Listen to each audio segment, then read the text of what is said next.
ദൈവനാമത്തിന് മഹത്വമുണ്ടാകട്ടെ. ക്രിസ്തീയ സഹോദരിയുടെ ശ്രോതാക്കളായ എല്ലാ സഹോദരിമാർക്കും ദൈവനാമത്തിൽ സ്നേഹവന്ദനം. രാജാക്കന്മാരുടെ 2-ാം പുസ്തകം 5-ാം അധ്യായം 2-3 വാക്യങ്ങളെ ആസ്പദമാക്കി ഈ 14-ാം ദിവസവും ധ്യാനചിന്തകൾ പങ്കുവയ്ക്കുവാൻ സ്വർഗത്തിലെ ദൈവം സഹായിക്കുന്നതോർത്ത് കർത്താവിനെ സ്തുതിക്കുന്നു.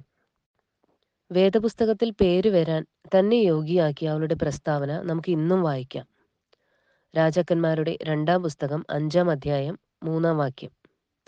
അവൾ തന്റെ യജമാനത്തിയോട്, യജമാനൻ ശമര്യയിലെ പ്രവാചകന്റെ അടുക്കൽ ഒന്ന് ചെന്നെങ്കിൽ അവൻ അവന്റെ കുഷ്ഠരോഗം മാറ്റിക്കൊടുക്കുമായിരുന്നു എന്ന് പറഞ്ഞു.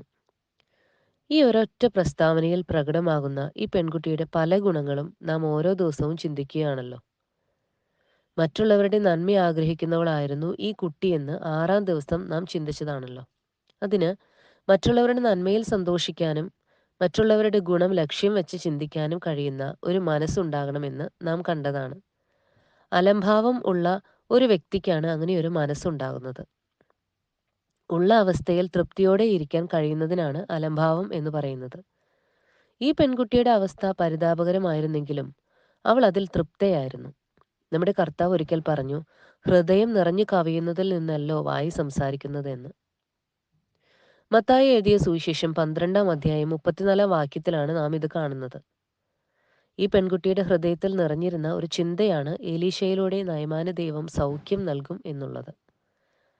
ഈ ചിന്ത നിറഞ്ഞു കവിഞ്ഞതാണ് 3-ാം വാക്യത്തിലെ അവളുടെ വാക്കുകൾ. നഷ്ടങ്ങളും പ്രയാസങ്ങളുമാണ് അവളുടെ ഹൃദയത്തിൽ നിറഞ്ഞിരുന്നതെങ്കിൽ അത് തന്നെ അവളുടെ വാക്കുകളിൽ പ്രകടമാകുമായിരുന്നു. അലംഭാവം അഥവാ മതി എന്ന ഭാവം ഒരു വിശ്വാസിനിക്ക് ഏറ്റവും ആവശ്യമായിരിക്കുന്ന ഗുണങ്ങളിൽ ഒന്നാണ്. ഫിലിപ്പിയർക്ക് എഴുതിയ ലേഖനം 4-ാം അധ്യായം 11-12 വാക്യങ്ങളിൽ പൗലോസ് അപ്പോസ്തലൻ ഇപ്രകാരം പറയുന്നു: ഉള്ള അവസ്ഥയിൽ അലംഭാവത്തോടെ ഇരുപ്പാൻ ഞാൻ പഠിച്ചിട്ടുണ്ട്. താഴ്ചയിലിരുപ്പാനും സമൃദ്ധിയിലിരുപ്പാനും എനിക്കറിയാം. തൃപ്തനായിരിക്കാനും വിശന്നിരിക്കാനും സമൃദ്ധിയിലിരിക്കാനും ബുദ്ധിമുട്ട് അനുഭവിക്കാനും എല്ലാം ഞാൻ ശീലിച്ചിരിക്കുന്നു.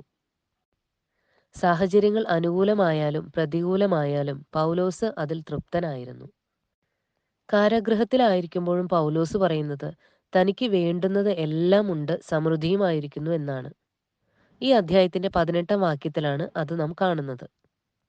കാരാഗൃഹത്തിൽ എന്താണ് ഉള്ളതെന്ന് നമുക്കറിയാമല്ലോ. തനിക്കുള്ളത് എന്താണോ അത് താൻ സമൃദ്ധിയായി കണക്കാക്കി. അതുകൊണ്ടാണ് കാരാഗൃഹത്തിലും സന്തോഷിക്കുവാനായിട്ട് തനിക്ക് കഴിഞ്ഞത്. അനുകൂലവും പ്രതികൂലവുമായി മാറി മാറി വന്ന സാഹചര്യങ്ങൾ തന്നിൽ ഒരു ശീലമുണ്ടാക്കി. ബുദ്ധിമുട്ട് അനുഭവിക്കാനും സമൃദ്ധി അനുഭവിക്കാനും താൻ ശീലിച്ചിട്ടുണ്ട്. എങ്കിലും ഏത് സാഹചര്യത്തിലും തൃപ്തിയോടെ ഇരുന്ന് ദൈവത്തെ മഹത്വപ്പെടുത്താൻ കർത്താവാണ് തന്നെ ശക്തനാക്കുന്നതെന്ന് 13-ാം വാക്യത്തിൽ പൗലോസ് പറയുന്നുണ്ട്. ജീവനും ഭക്തിക്കും വേണ്ടതെല്ലാം ദാനം ചെയ്തിട്ടാണ് കർത്താവ് നമ്മെ ഓരോ സാഹചര്യത്തിലും ആക്കി വെക്കുന്നത്. അലംഭാവത്തോടെ ഇരിക്കാനാകാത്ത വ്യക്തിയായിരുന്നു അക്കാലത്തെ രാജാവായിരുന്ന യഹോരാം. തന്റെ പിതാവായ ആഹാബിന്റെ കാലത്ത് ഓരോ ലക്ഷം കുഞ്ഞാടുകളെയും ആട്ടുകൊറ്റന്മാരുടെയും രോമം മോവാബ് രാജാവ് ഇസ്രായേലിന് കൊടുത്തു വന്നിരുന്നു. അപ്പന്റെ കാലശേഷം അത് കിട്ടാതെ വന്നപ്പോൾ യഹൂദ രാജാവിനെയും ഏദോം രാജാവിനെയും കൂട്ടുപിടിച്ച് യഹോരാം മോവാബിനോട് യുദ്ധത്തിന് പോയി. തൃപ്തിയില്ലായ്മയായിരുന്നു ഈ യുദ്ധത്തിന് കാരണം. അതുപോലെ തന്നെ ഏലീശ പ്രവാചകന്റെ സഹായിയായ ഗേഹസിയും അലംഭാവമില്ലാത്തവ ആയിരുന്നു. നയമാനോട് പ്രതിഫലമായിട്ടൊന്നും വേണ്ടെന്ന് ഏലീശ പറഞ്ഞു. ദൈവത്തെ പണം കൊണ്ട് പ്രസാദിപ്പിക്കാനാകില്ല എന്ന് വ്യക്തമാക്കുവാൻ ഏലീശ ചെയ്ത ഈ വലിയ കാര്യത്തെ ഗേഹസി വിലയില്ലാതാക്കി കളഞ്ഞു. ഗേഹസിയുടെ അത്യാഗ്രഹം കൊണ്ടാണ് താൻ നയമാന്റെ പിന്നാലെ ഓടിയതും 2 താലന്ത് വെള്ളി സ്വന്തമാക്കിയതും. ശിഷ്യന്മാർക്ക് താമസിക്കുവാൻ സൗകര്യപ്രദമായ ഒരു പാർപ്പിടം ഇല്ലാതിരിക്കുമ്പോഴാണ് ഏലീശ നയമാന്റെ ഓഫർ നിരസിച്ചത്. ദൈവനാമം മഹത്വപ്പെടുന്നതിനേക്കാൾ ഗേഹസിക്ക് വലുത് പണവും വസ്ത്രവും കൃഷിത്തോട്ടങ്ങളും ആടുമാടുകളും ദാസീദാസന്മാരും ഒക്കെ ഉണ്ടാക്കുക എന്നതായിരുന്നു.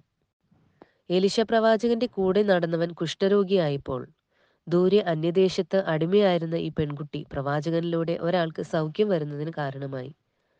ഇസ്രായേലിന്റെ രാജാവും പ്രവാചകന്റെ സഹായിക്കുമില്ലാതിരുന്ന അലംഭാവം എന്ന ഗുണം ഈ പെൺകുട്ടിക്ക് ഉണ്ടായിരുന്നു. ഉള്ള അവസ്ഥയിൽ അലംഭാവത്തോടെ ഇരുപ്പാൻ സ്വയാവബോധം വളരെ ആവശ്യമാണ്. ഞാൻ ആരാണെന്ന് ശരിയായി മനസ്സിലാക്കുമ്പോൾ എന്നിലുണ്ടാകുന്ന ഒരു ഗുണമാണ് അലംഭാവം. നാം ഓരോരുത്തരും മറ്റുള്ളവരിൽ നിന്നും വേറിട്ട ഓരോ വ്യക്തികളാണ്. ഓരോരുത്തർക്കും അവരവരുടേതായ മൂല്യങ്ങളും ഉത്തരവാദിത്തങ്ങളും ലക്ഷ്യങ്ങളും സാധ്യതകളുമുണ്ട്.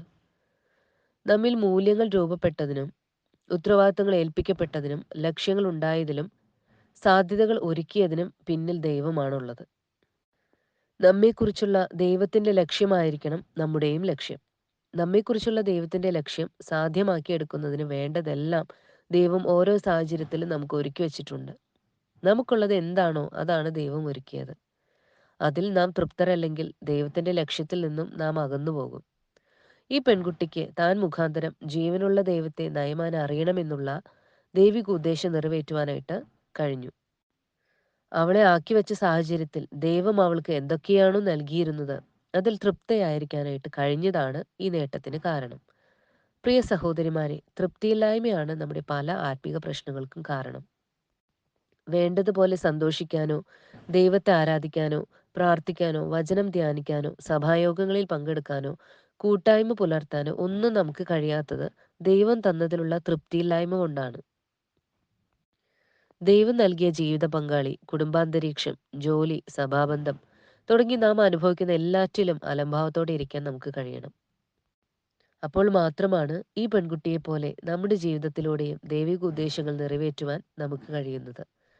ദൈവം അനുവദിച്ചാൽ നാളെ നയമാന്റെ വീട്ടിലെ പെൺകുട്ടി എന്ന കഥാപാത്രത്തെ ആസ്പദമാക്കിയുള്ള ധ്യാന ചിന്തകൾക്ക് വിരാമം കുറിക്കാമെന്ന് പ്രതീക്ഷിക്കുന്നു. ദൈവനാമം മഹത്വപ്പെടട്ടെ.